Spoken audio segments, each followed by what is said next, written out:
Hello friends, ഞാൻ Muhammad Shafi. Talks with ഷാഫിയുടെ പുതിയൊരു അധ്യായത്തിലേക്ക് എല്ലാവർക്കും സ്വാഗതം. ജോലി ആവശ്യാർത്ഥം യമനിലേക്ക് പോയ നൂറുകണക്കിന് നഴ്സുമാരിൽ ഒരാളായിരുന്നു നിമിഷപ്രിയ. തന്നെ സഹായിക്കാനെത്തിയ ഒരു ചെറുപ്പക്കാരനെ ആദ്യം മയക്കി കിടത്തുക, മരിച്ചു എന്ന് കരുതി കൊലപ്പെടുത്തുക, എന്നിട്ട് കഷ്ണങ്ങളായി നുറുക്കി പെട്ടിയിലാക്കുക.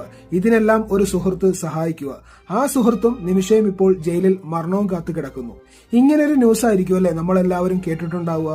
പലരും പല വാർത്തകളും പറയുന്നുണ്ട്. അബ്ദുറഹീമിനെ മോചിപ്പിക്കാനായിട്ട് കോടികൾ പിരിച്ചുണ്ടാക്കിയല്ലോ, എന്തുകൊണ്ട് നിമിഷപ്രിയെ രക്ഷിക്കുന്നില്ല എന്നൊക്കെ. മാഷാ അല്ലാ, നമ്മുടെ കാന്തപുരം AP അബൂബക്കർ മുസ്ലിയാർ ഇടപെട്ട് അതിന്റെ ഫലമായി വധശിക്ഷ മാറ്റിവെച്ചിരിക്കുകയാണ്. ഇത് വലിയൊരു സന്തോഷത്തിന്റെ വാർത്തയാണ്. കുറച്ചു കഴിയുമ്പോൾ വധശിക്ഷ തന്നെ റദ്ദാക്കി ചിലപ്പോൾ മോചനം തന്നെ ഉണ്ടാവും. ഉസ്താദിന്റെ യമനി പണ്ഡിതന്മാരുമായിട്ടുള്ള ബന്ധം വളരെ വലുതാണ്. അവിടെയുള്ള സാദാത്തുക്കളും സൂഫിമാരും ഗോത്ര തലവന്മാരോടും കുടുംബാംഗങ്ങളോടും റിക്വസ്റ്റ് ചെയ്തു കഴിഞ്ഞാൽ ചിലപ്പോൾ ഇതിലൊരു മാറ്റം ഉണ്ടാകാൻ സാധ്യത ഏറെയാണ്.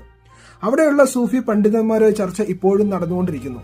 ചർച്ച വിജയിച്ചു കഴിഞ്ഞാൽ വധശിക്ഷ തന്നെ മാറ്റി പിന്നീട് മോചനത്തിലോട്ട് മാറാനും സാധ്യത ഏറെ.